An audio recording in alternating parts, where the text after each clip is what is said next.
With the price of everything skyrocketing, but many of us still wanting to pop out of town for a quick little winter getaway, we thought we'd revisit our conversation with our resident fun expert, Eden Dawn, about some ways to maximize the luxury and enjoyment of a good old staycation. So today on CityCast Portland, the author of the Portland Book of Dates, the Seattle Book of Dates, and the Nashville Book of Dates is sharing her at-home vacation ideas for every budget and activity range. Do you want to have a chill night away at a local winery's villa, or maybe just ride bikes along a beautiful waterfront? What about things to do with the kids during their upcoming spring break? Eden's got you covered. It's Tuesday, February 24th. I'm Claudia Meza, and this is what Portland's talking about. Before we get into our picks, let's lay out the parameters of a staycation for this conversation. Because a lot of people, when they are like, oh, I'm going to go on vacation, it's going to be a staycation, it just means like they're not going anywhere. They're not leaving. They're just going to explore where they live. And so I want to know, like, what is your version of that? It's true. It's good to have parameters because otherwise, in essence, we are all on a staycation all of the time. So true. If you're not, except for when you're on a plane. So, okay, couple different ways to think about it. If you're saying like, hey, I have some time off from work and I don't want to get on a plane, I don't want to travel, I don't have the budget, et cetera, staycation can mean a few different things. One is like, obviously, staying someplace that's nearby within like an hour, right? We're talking about staying in town or a short drive, something that doesn't require planes, trains, maybe a slight amount of automobiles. And then there is staycation where you're just like taking time off and you're staying in your house, you're sleeping in your house, and you're committed to doing some vacation fun activities that don't feel like the day-to-day. That's what I think a staycation is. Do you have a different opinion, and should we argue about it? I love the ready to joust, and I love that spirit. But no, I'm actually in 100% agreement with you. Sorry to disappoint. You can relax the shoulders. And I love this, by the way. This was an idea that we had because at first we're like, oh, it's winter, you know, maybe people don't want to leave. But then we're just like, wait, people are poor now and they're terrified of airplanes. So we're like, perfect. Here's a staycation. So let's talk about places that require, you know, maybe you to leave your house for like a night. Yeah, close. So a couple ways to think about this, right? There's the staycation for time where you're like, I have the money for a vacation, I just don't really have the time. And if that's the case, if you are like, or maybe it's like an anniversary or a birthday and you want to be bougie, tell you what. Oh, I love that idea. The Allison Inn in Newburgh, if you have never been, is, I would say, one of our fanciest, bougiest things we do in Oregon, particularly because it still feels like Oregon to me, meaning like you're in wine country. It is beautiful in front of you. I have stayed there one time, and in the room, which had like a bathtub in the room next to a fireplace, I was in the tub, fireplace going, looking out the window, and the TV was in front of me. And then I like watched an episode of Murder, She Wrote, which is, in my opinion, the best show probably of all time. And I was like, this is what I would do if I was a millionaire. This is like millionaire lifestyle. And then it has an indoor beautiful pool. It has a gorgeous terrace. It overlooks wine country. They have like complimentary valet. It is spendy for sure. This is like a fancy thing, unless you're somebody who doesn't care about budget and then whatever, have fun being rich. But it is a thing to do that is, I would say, very well worth the splurge. And the restaurant on site is amazing. You'll drink great wine. It's like oh my God, this is delightful. I just saw pictures. It's absolutely gorgeous. And Newburgh is so close. So that's perfect. What's another place that would be a good overnight escape? So the one that is like a real frequent, we have done multiple times, especially when we need something quick in our family, is go out to the Society Hotel in Bingen, Washington. So the drive is in the gorge. It's gorgeous. It's a sister hotel from the Society Hotel that's down in Old Town. It's Oh, kind of like okay. McMiniman's E in that it's like an old schoolhouse that has been converted. And so this one is nice because it can really appeal to different budgets. So they have like a dorm room with bunk beds. So if you're not going anywhere because money is tight, then like you and some of your friends could totally take a dorm room over for super cheap. Or they have full little cabins and they're outside, in the gorge, and the cabins all circle around their little spa area, which is included in the price of the stay, which is like a huge hot tub, an icy plunge pool, a sauna, a steam room. There's like hammocks outside. So you just go and sit and chill. There's a tiny little cafe on site that's really good. During the day, it's super close. You can pop over to Hood River and bounce around, watch the, windsurfers, kite surfers, windsurfers, the people who are doing that. I don't know. I don't know either. But every time I look at it, even as like a fully middle-aged woman, I'm like, I could do that. I could do that? Yeah. Yeah. I could do that. In my heart, I believe I could do it. And as long as I never try, I will have no evidence otherwise. It's also near some really amazing hikes. The Catherine Creek is right near there, and that one is so stunning if you've never been. It's like up on the top of the gorge, overlooking everything. It just feels so different from a city, and it's an hour drive away, It appeals to different budgets. You could literally leave on Friday night after work and go get a good weekend in and come back. I want to say people when, you said, oh, the Society Hotel, like the one in Old Town. This looks nothing like Old Town. Oh, yes. This is so beautiful. It's outdoors. Even their styling looks a little bit different. Like there's grounds. They actually have grounds that you can walk around and it's very, very, very beautiful. Yeah. Yes, Thank you that's for I, true. I had It is no not idea. alike in visual. It is alike in name only, Yeah. and in quality of coffee, because I think they both have great coffee. Oh, good to know. Give me another one. A little closer this time. What do you think? So I think, speaking of Old Town, which, sometimes people forget about, or they have watched the news and think, I don't go to Old Town, which is ridiculous.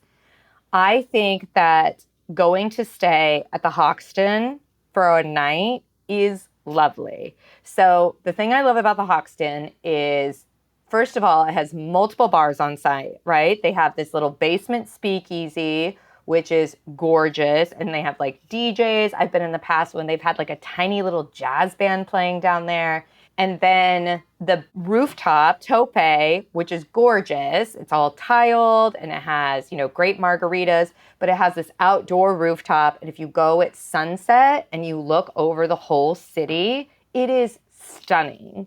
And then the thing is, because you're right down there in Old Town, you can walk everywhere. You can cruise up to Powell's if you want to like pretend to be a total tourist and buy yourself some new books.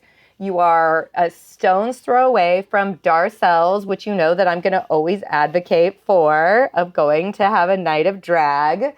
You are next to the Star Theater. There's just so many things around there that it is worth going and staying, I think, and having some drinks and just getting into various little shenanigans. Oh man, this is so cool. You've been singing the praises of the Hoxton rooftop bar, and I've yet to go. And I think I confused Hoxton with the Society Hotel just because of the general location. Oh, yeah. And I don't think the outside rooftop is open all the time, obviously. But as we are getting into nicer weather times, there's just not that many places downtown that you can be like outdoor rooftop. It's lovely to go see. Can I give you a suggestion? I don't know if you've heard of this, but I think you might like this Yes. one. Oh my God.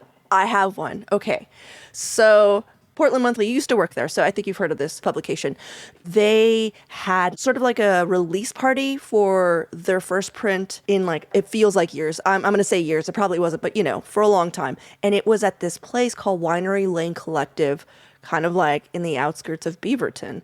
And so a friend and I went, and we found out that it's connected to an overnight like day breakfast kind of spot, and it's called Sosta House. And it is so cute.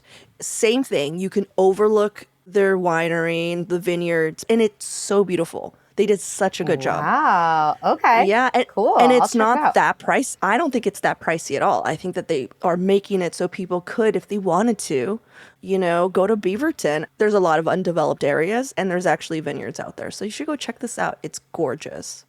Before we stray from that, the vineyards out there, a lot of them have little stays. Beacon Hill Winery is one we put in Portland Book of Dates because they have this beautiful little mini Rapunzel tower on the set of their grounds that I have stayed in. That's absolutely beautiful. And other wineries out there have that too. So it is a really nice option to look at the different wineries and their small stays because they are big farms that so many of them have invested in the idea of like, oh, what if our guests want to come and drink all the wine and then sleep here too? All right, well, let's take a quick break here. When we come back, some day trips closer to home.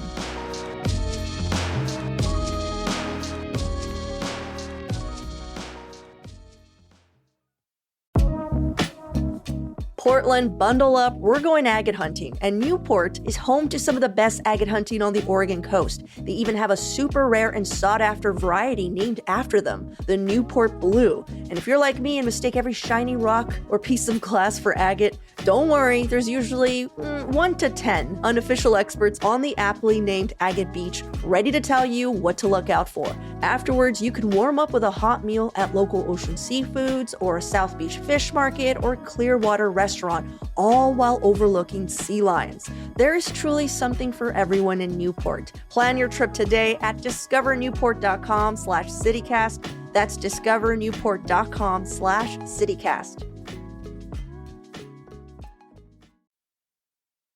Okay, what about some adventures, but you are sleeping at home, so maybe like a day trip? What are we doing? Okay, so my parameters, I don't know why I got an accent there for a minute, is what feels like not typical Oregon. Do you know what I mean? Because the obvious things to me, when I want to do something and just like get away from the computer and just like be away from work, truly it's always Silver Falls. That's like my first thing, is because Silver Falls Park is just the most stunning thing in the world, and you have 10 waterfalls and you go hike there. So one, do that. But taking away the idea of the typical hike, waterfall sort of thing that maybe I want to posit the idea. Have you heard of the Villa Catalana winery outside of Oregon City? No, let me look it up. Okay, so I am obsessed with this place. Villa Catalana, which is also so fun to say. Just give it a go a couple times. Oh, it's beautiful. It is beautiful. So it was once, not even that long ago, an empty hayfield, and then this lovely couple who both have amazing hair. That's just what I have to say. They have amazing hair, amazing taste. They came to this empty hayfield. They built a home that is based off of a 12th century Romanesque church. I believe it's called San Clemente de Tejo. And so they built this replica and they made it this giant Mediterranean garden. There are eucalyptus trees, there are ponds. It looks like you have traveled to Spain and it is outside Oregon City. It is truly the most stunning thing. And it is their home. I have gone there multiple times. Bert, the fella, is this amazing gardener. So he has these greenhouses full of rare Mediterranean tropical plants. And like a couple times a year, they will open up the greenhouses for a tropical plant sale in which everyone comes. We got a eucalyptus tree after talking to him, and now it is like 40 feet tall in our front yard, and everyone in the neighborhood comes by to smell it. It is such a special place. Once a week on Saturday, they open up their little conservatory and have tastings, but they let you come and like bring food. You can picnic. We have been there when there were like little farm kittens running around the ponds. I mean, every person we have taken there is like, how is this Oregon? It's basically going to Europe, 30 minutes. Yeah, it looks like Europe. Yeah. Oh my God, I love it. It is so cool. I've never heard of this place. And it looks like, kind of looks a little castle-y in a cool way. Oh my God, I want to go. Let's see, how far is it? It's really great. And so the tastings are on Saturdays. I think they're like $15. You have to make a reservation. But sign up for their newsletter or follow them on social because, like I said, they will do things like have chef pop-up dinners and other stuff throughout the summer. And it is just so lovely. That is so cool. Thank you. Any other places that you would suggest? Yeah, another one, because I realize, as somebody who drinks alcohol, that oftentimes my recommendations are alcohol based. That one, though, that we like for people who do not drink alcohol but is out in wine country is Red Ridge Farms. Have you ever been out there to the winery for olive oil? No. So it's out in wine country, and it's so beautiful because they have these big gardens. There's all these little paver paths you walk around. There's like lights, there's greenhouses, but the olive orchards are everywhere. And then depending on what time you go, they will be milling the olive oils. So you can see everyone picking the olives, making the oil. They have a little tasting room, but instead of tasting booze, it's all the different olive oils that you can go into and try the like rosemary one or the lemon one. This is like a great thing to do also, I feel like, with like parents, or it's like something where like we want to get out there. We want the joys of going to wine country, but I don't want to be in a car with my stepdad drinking all day. Okay, so this place is in Dayton, Oregon, so like it's on the way to McMinnville if you were going there, and it's gorgeous. I didn't even know that Oregon grew olives, had its own olive oil, but it makes sense because people keep saying we're on the same latitude as Italy, and I don't believe it. They're just like we can grow similar things, but I guess so. Another thing is that, let's say you're with, I'm going to continue this idea of stepfather that you clearly do not like. There actually is a winery. Don't say that. He's going to listen. I just don't want to be, I don't trust anyone basically over the age of 60 once they've had a couple wines. I'm like, what are you going to say? What are you going to do? What politics are you going to start talking about? Well, there's a Durand Vineyards tasting room, like a few steps away. So there's that. Do with that information as you will. Yes. So you can actually just be on the same grounds and pop over and get a beautiful red wine too, if that's what you want, in addition to the olive oil. Mm-hmm. All right, well, let's take a quick break here. And when we come back, some ideas for parents for the upcoming spring break.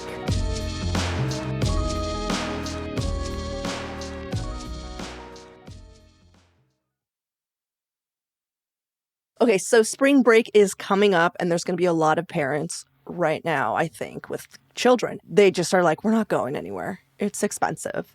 Any ideas for them of what to do with children, with the children's? I know this one well because I have an adorable niece and nephew in Salem, Oregon. Shout out to Fritz and Goldie. And also, though I don't always claim it, I grew up in Salem I was a child there myself. When I was a child, I was a child there myself. And I can say Salem is a very fun day trip, especially kiddo related, or even not, if you want to have the glee of children. So, I mean, depending on time of year, which I don't believe it is open yet by spring break, but very soon will be. Of course, I will never stop talking about how Enchanted Forest is the greatest amusement park of all time. Take that, Walt Disney. Okay, because it is a delightful, amazing place of which I have gone to so many times, and it is magical. If you've never been, go to Enchanted Forest. You'll leave a little haunted, and it's beautiful. Go on, Eden. You'll leave a little haunted, and it's beautiful, and that's what I like about it. But downtown Salem has a great waterfront, and they have just kept blinging it out over years. They have a beautiful carousel. It's fun to walk around. They have the giant acid ball sculpture, which is like now this earth art project. When I was growing up, it was called the acid ball, and you went there to try to smoke clove cigarettes. But now it's far more family friendly. There is the Peter Courtney pedestrian bridge. People are like, rollerblading around. It's a beautiful walk, and it hooks you up to Minto Brown Island Park, which is a stunning place to go. It is a 1,200-acre conservation area. It is where I, Eden Dawn, learned how to ride bicycles back in the day. There are tons of paved bike paths. It's such a pretty thing because you're on the river. There's soft trails for runners. There's an off-leash, huge dog park. There's picnic areas. It just is such a special place. And I think, if you're somebody who wants to ride bikes and you are not comfortable doing it around cars, like it's worth the drive down in That is itself. so cool. But before you go, it is very important that you take a quick jog up Commercial and you go to what I still, after being in Portland for 26 years, have never been able to top the tortillas of La Hacienda Real with La the lady Hacienda in the Rio. front who's hand making the flour tortillas.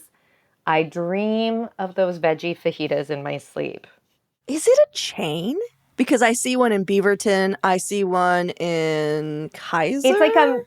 a mini chain. I have heard tale of this one in Beaverton, but I have not gone. To me, it is that one right near downtown Salem, and I would eat 400 of those tortillas if I was allowed to. Oh my God. It looks like very well done Mexican American food. It's really cute. Like it has a whole little hacienda vibe. And there's like the cheese where you're just like, that's nacho cheese, but it looks like homemade. Like I It's want so homemade good. nacho cheese. Yeah, this looks good. I want to point out two things. One, it's also our state's capital. I don't know if you know that, Eden, but Oh, I'm not familiar. No, haven't heard no, that. okay. So you got kids and you're just like, oh, look, here's the capital of where you live. So there's that, which is adorable. But also, I don't know if this happened while you were there or because you left. One or the other, I imagine. But Salem's kind of got a really cool barbecue scene. Did you know this? I mean, I'm a vegetarian for like almost all my life, so I definitely don't think that was because of me. Maybe that was I think because I that's what I'm saying left. because you left. So you left, like, finally, we can, like, make a lot of meat. If you Google Salem barbecue, you're going to find yourself a pretty awesome scene. And they're, like, for real. Like, they're smoking this stuff outside. And because it's Oregon, there's also, like, beer everywhere, like craft beer. It seems like they've got a scene going on. And Salem also has a larger population of Latin people, Hispanics. So there is a marriage of, like, barbecue with Mexican food and Mexican beer. It's really cool. Just go Google it, check it out. To me, that seems like a fun place to take kids to. Like, who doesn't love? Oh yeah, not you, Eden, but most But most people. most people, Um, most people. Before we leave Salem, our state capital, which is an open capital and has our famous gold man on top, which I believed was a naked sculpture probably until I was 14 years old, because the gold man's clothes are also gold and I couldn't tell that they were sculpted on. You can definitely cut all of that out. But before we leave the Capitol, outside around this time, it is beautiful because the entire sort of boardwalk leading up to it is cherry trees. And when they are in Ooh, blossom, to go visit the Capitol there is so stunning. It's just all of these cherry trees. It is very picturesque. It makes you feel sort of hopeful about politics for 1 second. With like the rotunda in view, it's like the combination where you're like, this yeah, is yeah. majestic and important things happen here. It feels like that. Okay. Okay, and then my last one, which we have done with, speaking of my aforementioned cute niece and nephew, and I have multiple godchildren that we do family vacations with, is we have learned the joy with kiddos specifically who might feel cooped up of a shared playlist dance party. So that's where everyone gets to add their favorite song to the Oh, playlist fun. for a Yeah, yeah, family dance party. And like we have a disco light bulb we got from Sunland, in Mississippi, the amazing yeah, light bulb store where Kay always says, "How may I light up your world?" when you walk in. So we have this yeah. disco light bulb that just screws into your regular light bulb outlet and it spins around and lights up. And then everyone gets to pick a song. Now, if you were a professional DJ, you would be horrified because there is no transition and there is no rhyme or reason to the genre of which you're listening in any way. You might get a Baby Shark followed by a Shake It Off, like Uh followed huh. by Chapel Roan, but the vibe is there. Everyone feels like they're getting to participate. I can try to teach the youth about the importance of Alanis Morissette, and we all get something we want. I love that. That is so cute. That is also so Bluey coded. I don't know if you've watched Bluey. I have seen Bluey, and as is heard around here, Binjo, Bluey and Binjo. That's how my nephew says it. It's not. It's bingo. Tell me saying it I wrong. Okay, well, he's 2, so Well, he's wrong. we're doing our best. Okay, I'll let him know. Thank you. I'll let him know. Well, thank you, Eden, once again for just hanging out with me. I love all your ideas. I love it when you're on here. Thank you. Thank you. Me too. I know it's been so long.